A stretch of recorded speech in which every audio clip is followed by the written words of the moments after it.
Sebab kita sudah lahir baru, sebab kita sudah hidup baru, saudaraku. Dan hidup kita, saudaraku,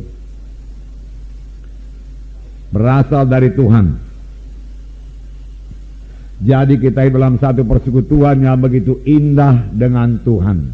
Persekutuan kita itu, saudaraku, sebagai pohon anggur dengan carang-carang anggur. Ini tertulis dalam Yohanes 15 ayat 4 sampai 5. Ini dikatakan, saya membacakan kepada saudara. Yohanes 15 ayat 4 sampai 5. Setiap ranting, ayat 4, tinggallah di dalam aku dan aku dalam kamu. Sama seperti ranting tidak dapat berbuah dari dirinya sendiri, jikalau ia tidak tinggal pada pohon anggur, demikian juga kamu tidak berbuah, jikalau kamu tidak tinggal dalam aku. Akulah pohon anggur dan kamulah ranting-rantingnya. Barang siapa tinggal dalam aku dan aku dalam dia, ia berbuah banyak. Sebab di luar aku, kamu tidak dapat berbuat apa-apa. Hidup pada batang anggur, bersekutu dengan Tuhan. Ya. Bersekutu dengan Tuhan. Jangan lupa, saudaraku, pada waktu carang-carang itu tetap pada batang anggur, disitulah kuasa Tuhan mengalir. Disitulah zat-zat daripada batang itu mengalir kepada carang-carang, sehingga carang bisa berbuah.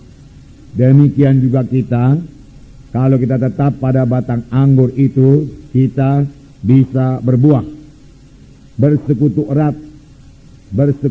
erat dengan Tuhan selama kita di dunia ini.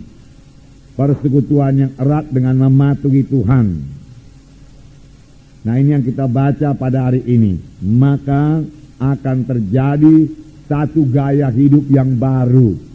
Gaya hidup anak-anak Tuhan. Gaya hidup anak-anak terang. Yang lain daripada gaya hidup orang dunia ini. Jadi ada orang dunia di satu pihak, saudaraku, ada anak-anak Tuhan. Orang dunia akan hidup menurut dunia. Anak-anak Tuhan ini, saudaraku, akan hidup menurut jalan Tuhan. Dalam satu hidup yang baru, hidup yang lain daripada hidup orang dunia ini.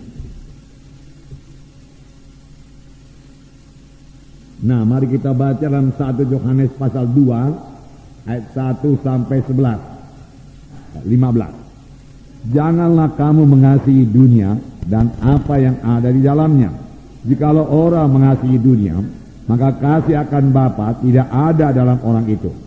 Sebab semua yang ada di dalam dunia, yaitu keinginan daging dan keinginan mata, serta kehancuran hidup, bukanlah berasal dari Bapa, melainkan dari dunia. Dan dunia ini sedang lenyap dengan keinginannya, tetapi orang yang melakukan kehendak Allah, hidup selama-lamanya.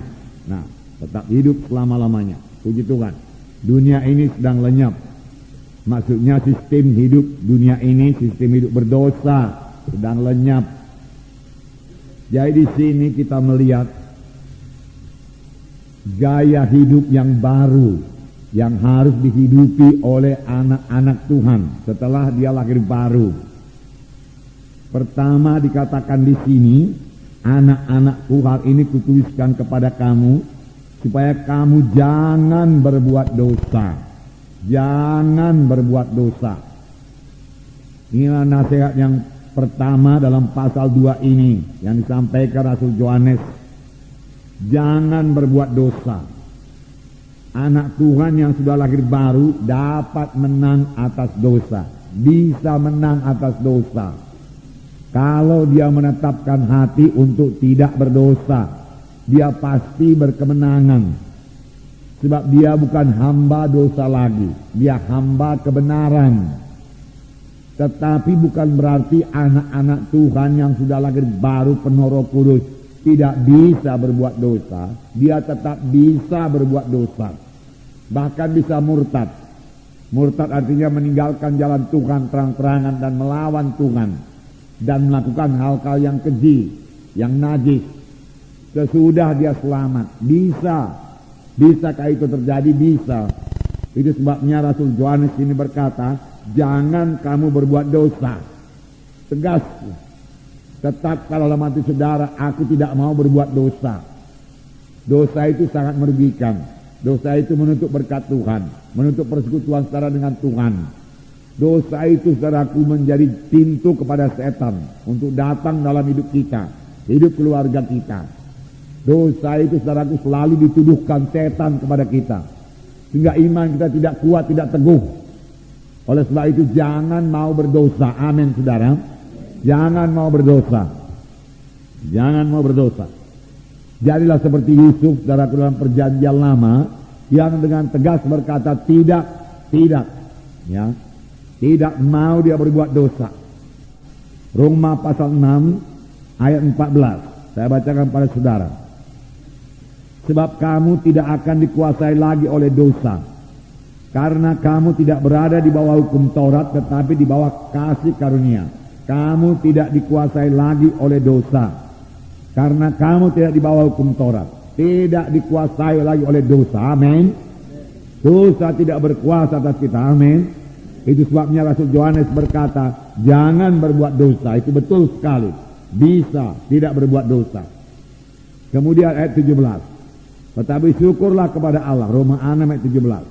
Tetapi syukurlah kepada Allah. Dahulu memang kamu hamba dosa, tetapi sekarang kamu dengan segenap hati telah mentaati pengajaran yang telah diteruskan kepadamu. Kamu telah dimerdekakan dari dosa dan menjadi hamba kebenaran. Amin.